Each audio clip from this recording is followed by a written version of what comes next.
Covering rally को। लेकिन एक काम करते हैं, बिग मार्केट वॉइसेस में हमारे साथ गोल्डीलॉक्स प्रीमियम रिसर्च के फाउंडर और चीफ स्ट्रेटजिस्ट गौतम शाह जी जुड़ गए हैं। Gautam ji, good morning. लग रहा है मार्केट कुछ sign of stability, sign of buying, bottom बनने के चांसेस हैं, या एटलीस्ट रिस्क रिवॉर्ड फेवर में आ रहा है? गुड मॉर्निंग अनुज। लग तो नहीं रहा है क्योंकि मार्केट काफी ओवरसोल्ड थी। अगर आप शॉर्ट टर्म टाइम फ्रेम पे देखें, और जैसे सब बात कर रहे हैं, फॉर 8 कंटिन्यूअस डेज हमने लोअर लो देखा, और कल एक इंपॉर्टेंट लेवल ब्रेक हुआ इन द फॉर्म ऑफ 17,350, जो एक बजट डे लो है। और हमने देखा है पिछले 1 महीनों में कि market is really playing around with important levels, क्योंकि पहले बजट डे हाई क्रॉस हुआ था, उसके बाद कुछ फॉलो अप नहीं आई और मार्केट गिरा, और अब बजट डे कल लो ब्रेक हुआ है और उसके बाद नीचे की तरफ भी कोई फॉलो अप इमीडिएटली नहीं आई है। So I think this is normal, but overall trend अभी भी डाउन है। ये पुल बैक्स बीच में आते रहेंगे। पिछले 2 ढाई महीनों से हमने ये देखा है कि पुल बैक्स काफी फ्रेजाइल रहे हैं और मोमेंटम उसमें अच्छा रहा नहीं है बियॉन्ड अ पॉइंट। सो वैसा ही कुछ लग रहा है। आई थिंक 1-2 दिन हो सकता है कि मार्केट थोड़ा सा स्टेबल रहे। 17,450 फर्स्ट लेवल है जो हम देख रहे हैं, और उसके ऊपर बेस्ट केस अभी 17,600 लगता है। वहां तक जाके हो सकता है मार्केट वापस रिवर्स कर जाए, और इवेंचुअली मुझे लगता है कि निफ्टी 16,800 से 900 तक धीरे धीरे चला जाएगा। सो इस रैली में बेचना चाहिए, कंजर्वेटिव रहना चाहिए, और एग्रेसिव लॉन्ग्स इस मूव में नहीं करनी चाहिए, क्योंकि लग रहा नहीं है कि ये सस्टेन करेगा। तो 16,800-900 बोला आपने ना निफ्टी पर? हाँ जी, वो एक इम्पोर्टेंट स्टॉप ओवर पॉइंट है, क्योंकि काफी टेक्निकल स्टडीज एक साथ उस लेवल को इंडिकेट करती है। तो 16,800 900 का एक इम्पोर्टेंट इन्फ्लेक्शन पॉइंट है। बिल्कुल, वो हमने सुबह वो लेवल डिस्कस भी किया था, 16,800 17,000। और अगर वो चैनल की हमने बात की थी, उसका अगर आप लो देखें, वो भी 16,800 16,900, एक्चुअली 16,700 पर जाकर वो बैठ रहा है। तो ये बात हो गई निफ्टी की। गौतम जी, बैंक निफ्टी ने बहुत परेशान किया मार्केट को। पिछले 2 दिन में स्टेबिलिटी आई है, ये क्या आपको लग रहा है एक फेक स्टेबिलिटी है? यहाँ पर भी ट्रेंड डाउनवर्ड साइड का है, या यहाँ पर व्यू थोड़ा अलग होगा? हाँ जी, ये फेक स्टेबिलिटी लगती है। अगेन अगर आप देखिए, कई बैंकिंग स्टॉक्स ओवरसोल्ड हो चुके थे, और काफी बड़ी फॉल हमने बैंक निफ्टी में देखा पिछले 4 से 6 हफ्तों में। और जो 39,600 का लेवल है, ये गजब का काम किया है पिछले 2 हफ्तों से, क्योंकि मार्केट ने इस लेवल से ऑलमोस्ट 4 या 5 बार मार्केट वहां से घूमा है। आई थिंक ये बहुत इंपॉर्टेंट लेवल है, और जब भी ये टूटता है तो 2 से 2,500 पॉइंट की और फॉल आ सकती है। और मुझे लग रहा है कि मार्केट उसके लिए प्रिपेयर कर रहा है। तो एक ये डिस्ट्रीब्यूशन सा फेज लगता है। ऊपर बैंक निफ्टी जरूर आपको जाएगा, एक बार आपको टीज करेगा, बट सस्टेन नहीं कर पाएगा। और हमारी जो लेवल्स है 40,700 इमीडिएट रेसिस्टेंस, और उसके ऊपर जो सीलिंग हमें लगती है वो है 41,200। अगर आप बैंक निफ्टी कंपोनेंट्स भी देख ले, तो वहां पर भी कोई एनकरेजिंग सिग्नल्स नहीं है, तो मुझे लगता नहीं है कि ज्यादा स्टॉक ऊपर ले जाएंगे। और द बिगर प्रॉब्लम इज, अगर आप वीकली और मंथली चार्ट्स को देखें, प्रॉब्लम वहां पर है। देखिए, प्रॉब्लम डेली चार्ट्स पे नहीं है, और 15 मिनट या 60 मिनट चार्ट्स पे नहीं है। बिगर पिक्चर चार्ट्स पे प्रॉब्लम है। इसीलिए बाजार बार बार जो कोशिश करता है चलने का, सस्टेन नहीं कर पाता, और ग्लोबल मार्केट्स भी काफी वॉलेटाइल हो गए हैं। अगर आप डाउ को भी देखें तो 34,500 से 32,500 तक आ गया है वेरी क्वाइटली। तो ये सिग्नल्स आई थिंक मार्केट को ऊपर सस्टेन करने नहीं देंगे।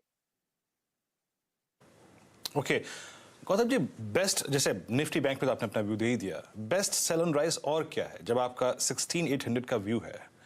अब इस दौरान हमने ये भी देखा कि निफ्टी आईटी ने एक हाई लगाया करीब करीब 31,400 का मेरे ख्याल से, जो कि इसने वो फर्स्ट वीक ऑफ दिसंबर का हाई काटा, बट अगेन कोलैप्स होता हुआ। बेस्ट सेल ऑन राइज क्या है, और आईटी पर आपका टेक सर? देखिए, बेस्ट सेल ऑन राइज तो 3 सेक्टर्स है जहां पर हम काफी बेरिश है। एक तो बैंकिंग हो गया, जिसके बारे में मैंने आपको कह दिया, और जो रेजिस्टेंस लेवल्स है उसको हम लोग देख रहे हैं अगले 3-4 दिनों में। सेकंड है मेटल्स। मेटल्स में काफी बड़ी फॉल हमने ऑलरेडी देखी, और यहां से भी मुझे लगता है कि बड़ा फॉल आएगा। तो ये जो आज जो पुल बैक हो रहा है मेटल स्टॉक्स में, मेरे हिसाब से ये टेम्पररी है, और मेटल्स इंडेक्स इजीली 5,000 के नीचे जा सकता है। तो मेटल्स में हमारा व्यू काफी बेरिश है। अगेन यहाँ पर अगर आप वीकली चार्ट्स देखिए, मंथली चार्ट्स देखिए, सारे पॉपुलर स्टॉक्स के तो काफी डिस्टर्ब हो चुके हैं, तो वहां पर बड़ी वीकनेस देखने को मिल सकती है, और इस पुल बैक में वहां पर सेल ऑन राइज कीजिए। और thirdly, energy energy as a space which includes Reliance Industries, which is such a big part of the energy index, वहां पर भी काफी वीकनेस है। अगर आप देखिए, रिलायंस इंडस्ट्रीज 2450 से वापस धीरे धीरे 2340 तक आ चुका है कल तक, और उसमें भी आज थोड़ी बहुत पुल बैक हो रही है। मुझे लगता नहीं है कि सस्टेन करेगा, और अगर वो 2300 का लेवल ब्रेक करता है तो यहाँ पर भी एक बड़ी फॉल आ सकती है। तो ये 3 हमारे हिसाब से बेस्ट सेल्स है इस मार्केट में। ऑन द बाय साइड हमें आईटी अच्छा लगता है, मीडियम टर्म स्ट्रक्चर काफी सॉलिड है, स्टॉक्स काफी स्टेडी है, अपनी मूविंग एवरेज को अच्छा से सपोर्ट कर रहे हैं, तो आईटी में मुझे अच्छी रिबाउंड लगती है। तो अगर आप दूसरे सेक्टर्स में कुछ कुछ बिकवाली कर रहे हैं तो आईटी खरीदिए, आई थिंक वो आपका पोर्टफोलियो को सेफ रखेगा। आईटी खरीदिए, वो आपके पोर्टफोलियो को स्थिर रखेगा। और वीकनेस वाले अगर आप देखें 3 पॉइंट्स को गौतम जी ने एक्सप्लेन कर ही दिया है। अच्छा गौतम जी, बीच बीच में कभी कभी हम केमिकल स्टॉक्स में एक स्विंग देख रहे हैं, जैसे कि आज भी था, बट जो प्राइस डैमेज बीते 4-5 महीने में उसको देखने के बाद आपको लगता है क्या है कि ये सस्टेन कर पाएंगे पुल बैक्स, या फिर ये भी अच्छे सेल राइज के कंटेंडर हैं? सस्टेन नहीं कर पाएंगे वीरेंद्र जी, क्योंकि हो क्या रहा है कि जो सारे सेक्टर्स जो स्टार परफॉर्मर्स थे ना 2020 और 2021 के, वो धीरे धीरे अपना बड़ा रिट्रेसमेंट कर रहे हैं। और जैसे हम टेक्निकल एनालिसिस में सीखते हैं कि आफ्टर एनी बुल मार्केट अगर एक 50% या 61% रिट्रेसमेंट होता है तो काफी नॉर्मल है। तो राइज इतनी बड़ी थी कि potential to fall was quite large. तो 4-5 महीनों में काफी गिरे हैं, no doubt about it, but in comparison to the rise मुझे लगता है कि अभी भी काफी पोटेंशियल है काफी केमिकल स्टॉक्स में फॉल आने की। तो इस लेवल्स पे इनमें इस लेवल्स पे भी बाइंग मत कीजिए। आई थिंक कंजम्पशन और केमिकल्स जो एक बड़े थीम्स थे जो दो साल इतना अच्छा चले, वहां पर मुझे स्ट्रेंथ लगती नहीं है। तो सेल ऑन राइज ही बेटर रहेगा। अभी थोड़ा सा डिफेंसिव में वैल्यू में जाना बेटर है इंस्टेड ऑफ दीज स्टॉक्स जहां पर ऑलरेडी वैल्यूएशंस काफी रिच है। ठीक है, तो ये इस समय आईटी पर भी राय ले ली गई। मेटल्स कुछ सेक्टर्स हैं जहां पर इस समय राय ली गई है। मार्केट इस समय देखिए फिर हायर लेवल पर थोड़ा सस्टेन करना थोड़ा सा मुश्किल लग जरूर रहा है। निफ्टी इस समय 17,405 पर। गौतम जी, एक रिलायंस को लेकर काफ़ी कन्फ्यूजन है लोगों को, और उसकी हम बात इसलिए करते हैं क्योंकि सबसे बड़ा स्टॉक है मार्केट का और एक अपने आप में एक सेक्टर है। आपने काफ़ी ट्रैक किया है इस स्टॉक को, यहाँ पर क्या व्यू बन रहा है? देखिए, कोई भी चीज का आज समझने के लिए उसका पास देखना बहुत जरूरी है, और वही टेक्निकल एनालिसिस है। अगर आप देखें पिछले एक साल में हुआ क्या, जब निफ्टी 18,900 तक गया तो सारे इंडेक्स हैवीवेट्स ने पार्टिसिपेट किया। कितने हैवीवेट्स लाइफ टाइम हाइस पे चले गए और सस्टेन किए। रिलायंस एक मेजर इंडेक्स हैवीवेट स्टॉक था जो पूरा टाइम उस रेंज में रहा, जब अच्छा टाइम था, जब उसको अपॉर्चुनिटी था 3,000 की तरफ जाने के लिए। वो हुआ नहीं, वो हर बार 27-2800 के लेवल से घूम जाता था। और अब जब मार्केट में डिफिकल्ट टाइम्स आ गए हैं तो ये स्टॉक अंडर परफॉर्म कर रहा है और नीचे की तरफ लीडरशिप ले रहा है। और जिस तरह के चार्ट से, जिस तरह के वीकली और मंथली चार्ट से, मुझे लगता है कि this will be one of the biggest pied pipers on the way down. So अगर ये 2300 का लेवल बहुत इंपॉर्टेंट जरूरी लेवल है, अगर वो ब्रेक करता है, जो मेरे हिसाब से अगले 10-15 दिन में हो जाएगा, तब रिलायंस में 200 से 250 रुपए की फॉल आ सकती है। और हमारा वर्किंग टारगेट मीडियम टर्म का है 2050। तो रिलायंस जैसा स्टॉक में अगर समझिए 10 से 12% की फॉल आती है तो निफ्टी को डेफिनेटली वो इम्पैक्ट करेगा। And this is not good news, because bank Nifty और रिलायंस अगर आप दोनों को मिला ले तो ये ऑलमोस्ट 30-35-40% है इंडेक्स का।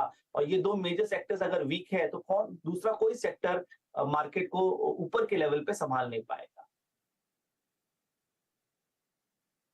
रिलायंस आपकी स्क्रीन पे 23282 याद रखिएगा, ये गौतम जी का व्यू है रिलायंस पे। लेकिन कोई भी निवेश, कोई भी डायरेक्शनल कॉल, चाहे वो फ्यूचर्स में हो, ऑप्शंस में हो, इन्वेस्टमेंट हो, उस पर एक निजी राय जरूर सम्मिलित करें।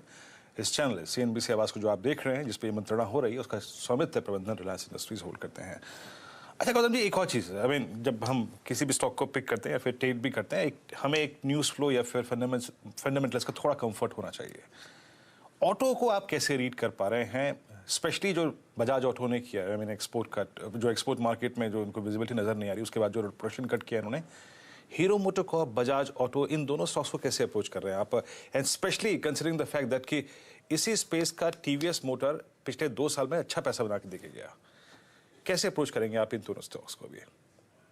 सर, ऑटो सेक्टर एक मिक्स बैग है और हम लोग ने काफी सेक्टर्स में देखा कि 2-3 स्टॉक सेक्टर में अच्छे कर रहे हैं और बाकी के जो स्टॉक्स है उसी सेक्टर में वो काफी खराब कर रहे हैं। हमने रियल एस्टेट में भी देखा, अगर आप DLF और ओबरॉय रियलिटी को देखें तो एकदम स्टेडी है, और बाकी के अगर आप स्टॉक्स को देखें, लोडा डेवलपर्स को देखें, गोदरेज प्रॉपर्टीज को देखें, तो रोज 52 वीक क्लोज बना रहे हैं। तो ऐसा काफी सेक्टर्स में हो रहा है। ऑटो, जैसे मैंने कहा, एक मिक्स बैग है जहां पर बजाज और हीरो मोटो का चार्ट काफी खराब है, इस लेवल से भी बड़ी फॉल आ सकती सकती है।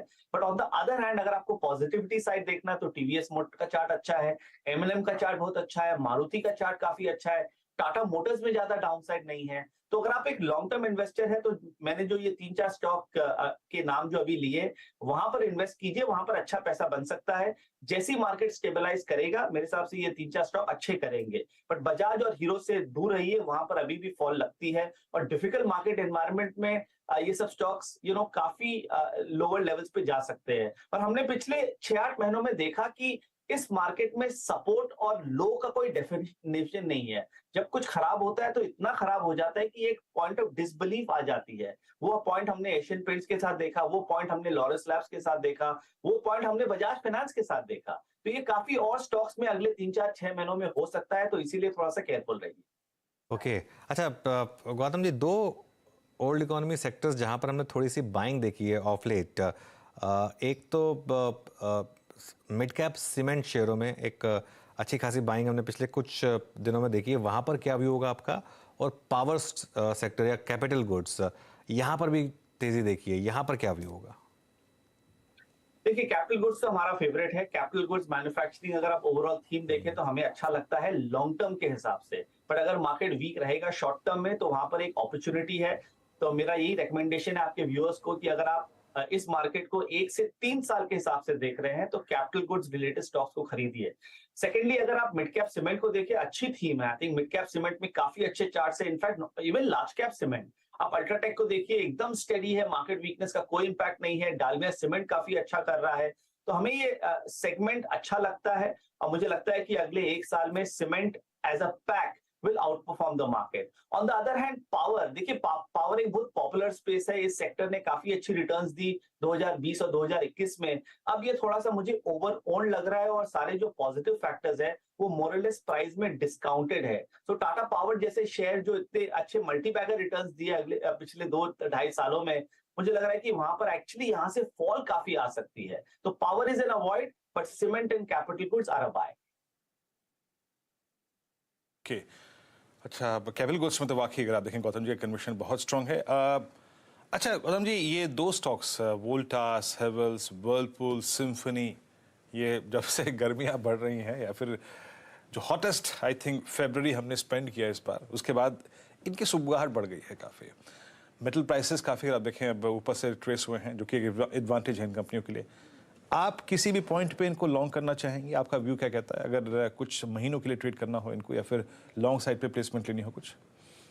देखिए, हमने गोल्डीलॉक्स में तो एक ही स्टॉक रेकमेंड किया था, वो है ब्लू स्टार, क्योंकि हमें लगा था कि वहां पर स्ट्रक्चर बहुत सॉलिड है, काफी बड़े इन्वेस्टर्स थे, अर्निंग्स की ट्रेजेक्टरी काफी अच्छी थी और स्टॉक ने काफी अच्छा किया और मुझे लगता है कि अभी भी यहाँ से भी अच्छा कर सकता है। बट हम लोग ने लोअर लेवल्स पे रेकमेंड किया था, डिस्क्लेमर।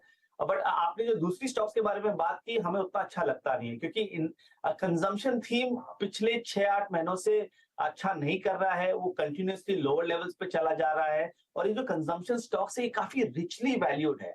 तो अगर समझे निफ्टी यहाँ से 5-7-10% गिर जाए, जो मुझे लगता है हो सकता है, तो ये सब कंजम्पशन स्टॉक्स में और वीकनेस आ सकती है। तो the Havells of the world, the Voltas of the world, सबसे दूर रहिए। आई थिंक अभी इनमें मुझे अपॉर्चुनिटी नहीं लगती है और डाउनसाइड पोटेंशियल काफी। चलिए, गौतम जी, शुक्रिया जुड़ने के लिए हमारे साथ और इन सारे स्टॉक्स और सेक्टर्स पर अपना व्यू देने के लिए। तो